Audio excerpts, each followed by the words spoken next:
Salut à tous, on se rejoint aujourd'hui, le jour de Noël, le 25 décembre, donc, merci à toi. Donc, joyeux Noël à tous, voilà, ça veut dire joyeux Noël en langage Android. Donc, joyeux Noël à tous, j'espère que vous avez passé une bonne soirée hier soir. Donc, on est le 25, et oui, je vous propose de faire une vidéo parce que là, j'ai un peu de temps. Et puis, je gagne du temps pour demain, voilà, aujourd'hui c'est férié, et moins demain, tranquille, je peux commencer à utiliser le Meigu, décidément, j'ai dormi 6 heures. Donc ça va être rock'n'roll. Je vais pouvoir commencer le Meizu X8 à partir d'aujourd'hui. Et je vous ferai la vidéo dimanche. Comme ça j'aurai un bon recul dessus. Donc aujourd'hui, un petit low cost, le Ligoo M11. Un petit low cost de chez Ligoo. Pas trop cher. Donc c'est un téléphone qui coûte 70 €.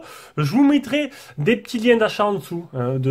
J'essaierai de mettre les liens les moins chers d'ailleurs. Je sais pas, voilà, on peut changer. Vu que maintenant on fonctionne différemment, on n'est plus dépendant des boutiques, donc du coup, on peut vous permettre de mettre les liens les moins chers, histoire de vous faire gagner quelques euros supplémentaires. Donc déjà, si tu aimes nos vidéos, tu peux mettre un petit pouce bleu, tu peux partager, tu peux t'abonner pour regarder les futures vidéos, tu peux aller aussi nous soutenir sur Tipeee. Donc Tipeee, je vous fais la vidéo au début du mois, vous avez qu'à aller voir dans la description et la vidéo pour ceux qui connaissent pas. En gros, tu nous fais des dons. En contrepartie, tu as accès en priorité à nos téléphones que l'on vend. D'ailleurs, j'ai vendu ce matin, voilà, le 25. Il y en a un qui était content. Il m'a réservé le Meizu X8. Voilà, et il fait 230 € sur Internet. On a vendu 170.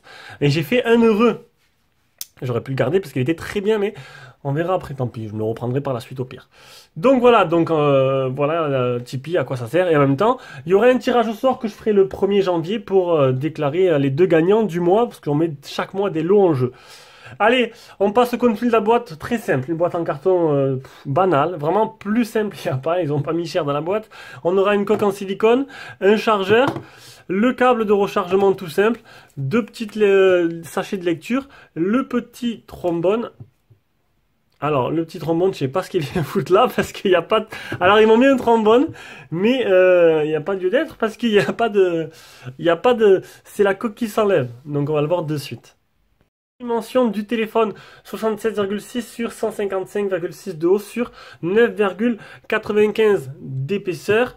C'est un beau bébé, il pèse 192 grammes. Alors oui, il n'est pas léger. Il existe en or ou en gris, donc moi c'est le modèle gris. Il est tout fait de plastique, un écran de type IPS à l'avant de 6,18 pouces en 1520 par 720. Donc tous les low cost, ils ont des résolutions assez bâtardes, hein. Et donc du coup on se retrouve avec une résolution, voilà, avec des grosses icônes sur l'écran. Bon, ça va, pour lui, c'est pas trop choquant. La surface, c'est 80,24%. Alors, c'est marrant parce que sur les photos promotionnelles, ils disent 90%. Voilà, on est plus sur du 80%. C'est la surface que prend l'écran sur la surface totale du téléphone. L'appareil photo à l'avant, on a un 5 mégapixels en 2.2. Non, c'est l'arrière. À l'avant, on a un 5 mégas en 2.2 avec une reconnaissance faciale que je vais essayer de suite. Alors, je vous dis de suite, la reconnaissance faciale, elle n'est pas... Attendez. Hop. On va supprimer ça. Voilà. Donc la reconnaissance faciale, elle n'est pas des plus rapides. Ah, est-ce que je vais arriver à le faire marcher? Déjà, il ne me reconnaît pas. Ça y est, il m'a reconnu. Voilà, c'est pas des plus rapides. Et le capteur d'empreinte non plus, hein. D'ailleurs, on va le tester de suite. Alors, capteur d'empreinte, il y a même... Bon, là, il marche nickel. Il y a même des moments, j'ai l'impression que le téléphone, il rentre en veille depuis trop longtemps. Et le capteur d'empreinte, il faut allumer le téléphone pour qu'il soit réactif. Donc là, ça va, ça marche. Mais il y a des moments où il ne reconnaît pas du tout. Et il faut allumer le téléphone pour qu'il nous repère. Tout simplement. Après, je vais vous montrer vite fait, maintenant qu'on y est, la petite lettre de notification qui est bien présente. Après, on en était où? En dessous, on a le port de rechargement. Sur le côté gauche, on n'a rien. Le côté droit, on a les boutons volume plus, moins et power. Et au-dessus, on a le port jack. Donc... à l'arrière, on aura le capteur d'empreinte, le double appareil photo. Donc le double appareil photo, c'est du 8 mégas en 2.2 associé à un 2 mégas. Et le simple flash LED.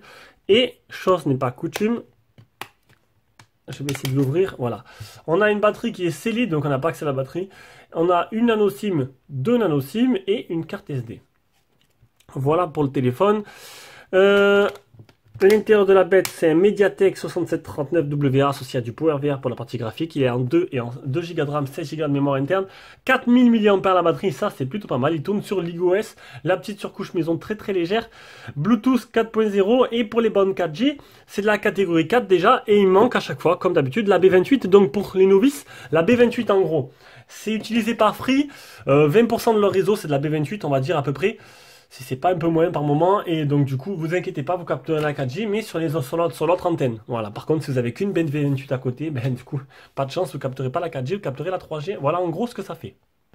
Parce que j'ai oublié et que je vais être le plus complet possible, je vais voilà, vous rajouter que le téléphone, il fait bien OTG. On va passer à l'écran du téléphone. Donc un écran plutôt joli. L'optimisation, voilà, bon, c'est du notch, hein. C'est un peu, on va dire, tendance. Bon, il y a un gros menton.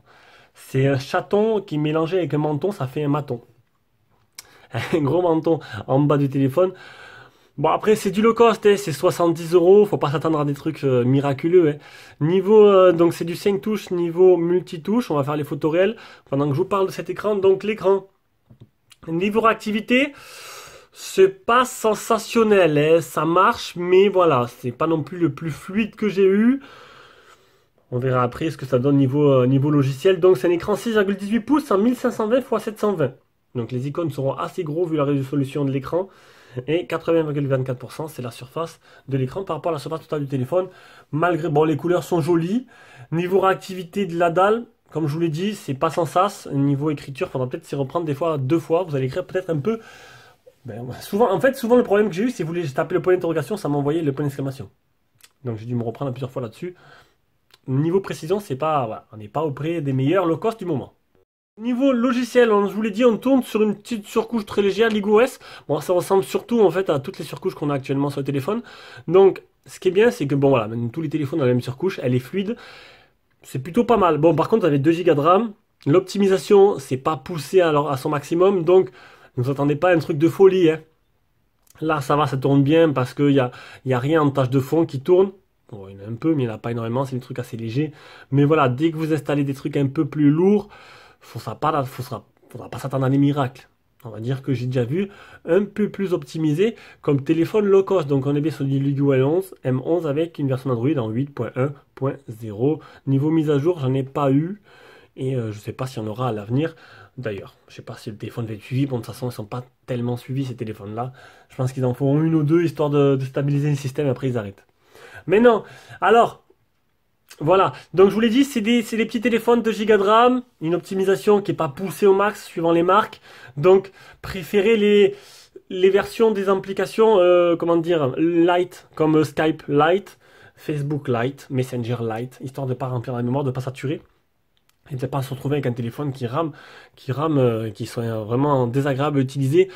Mais sinon, dans l'ensemble, bon, c'est moyen, voilà, c'est moyen. Je peux pas en dire que c'est un truc de folie, c'est moyen. J'ai eu mieux, voilà, j'ai eu mieux pour le prix. Allez, on fait les captures d'écran. Donc, le Antutu 39288, 2554, c'est le test batterie. La chauffe, même pas 30 degrés, donc ça c'est plutôt pas mal. Le premier Geekbench, le deuxième Geekbench. 5 touches je vous l'ai dit, pour le multitouche de l'écran. La ROM, elle est propre, elle n'est pas infectée par les malwares. Vitesse d'écriture et de lecture de la RAM et de la mémoire interne. MyCanal, Netflix et nanana marche très bien. Par contre, ce sera pas du HD. Bon, de toute façon, l'écran. Ah si, l'écran c'est du HD. Donc il sera pas en HD. Voilà, il est en L3, donc du coup pas de HD. Le PC marque 3095. Donc il y a un mode nuit, donc c'est un mode nuit manuel. Il faudra le mettre nous-mêmes. Le GPS test 17 fixé sur 22, 3 mètres de marge. Et le test batterie, utilisé 48% en 12h45. C'est une batterie qui fait 4000 mAh, c'est un petit processeur qui ne consomme pas trop. J'ai été quand même 3h13 sur le téléphone, 6 minutes d'appel. Donc c'est un téléphone qui doit vous faire normalement les 2 jours. Et ce qui est plutôt pas mal, parce que quand on prend d'autres téléphones que j'ai sous Mediatek avec des batteries 4000, a duré une journée et demie, pas plus. Là, ça devrait vous faire les 2 jours.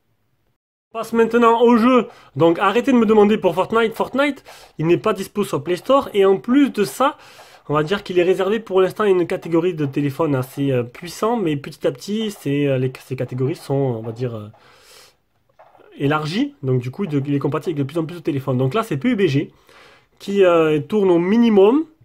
Donc vous pouvez le voir, c'est... Allez, il faut vraiment avoir envie, quoi. J'ai essayé d'y jouer quand même. J'ai essayé d'y jouer déjà une première fois. Donc il y a quelques lags, je m'étais mis à côté de la borne, c'était un peu mieux pour le Wi-Fi.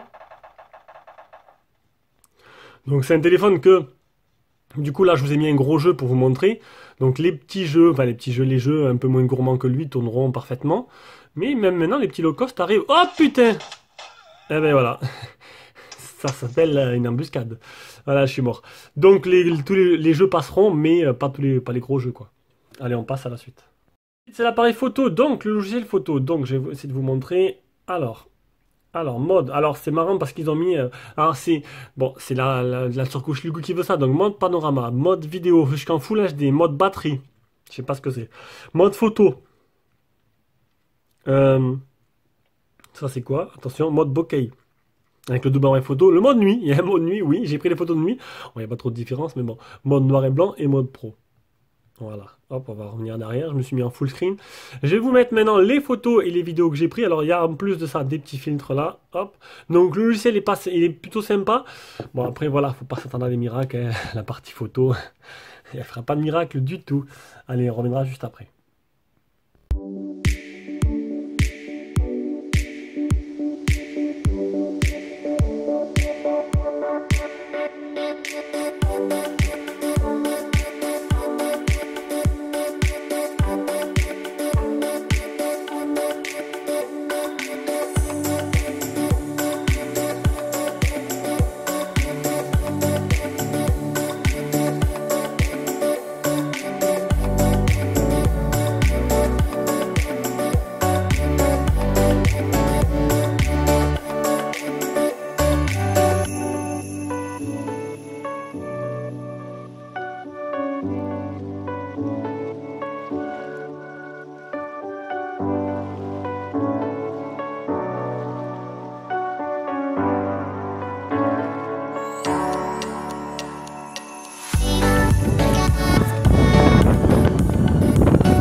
En direct avec la caméra selfie, donc sur le zoom, ça tourne très souvent en vidéo aussi. Donc vous avez vu, voilà, niveau photo, c'est pas là. Donc vidéo, niveau photo, c'est extraordinaire, le flash, les deux pouces, il est là, donc et les photos, bon, même en bonne condition, elles sont pas très jolies. Donc non, niveau photo, c'est vraiment pas une réussite. Donc on va passer, je pense que vous l'avez vu directement sur les photos. Donc il y a des photos mode nuit, je vous mettrai mode nuit activé et non activé. Essayez de trouver la différence, mais bon, ça se voit vraiment léger, quoi. Allez, on passe à la suite. On passe à la partie son, dernière partie de ce test. Donc le son en communication déjà ça va, c'est pas trop mal, c'est pas trop étouffé, c'est pas trop dégueulasse. On entend bien et là c'est le principal et on vous entend bien. On va écouter maintenant le haut-parleur.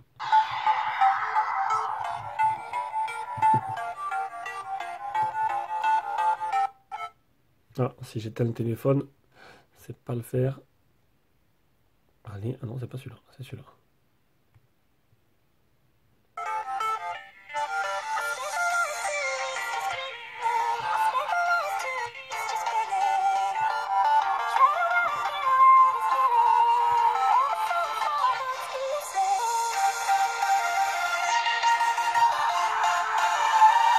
Bon, bah, sans plus, hein. C'est en fonction de son prix.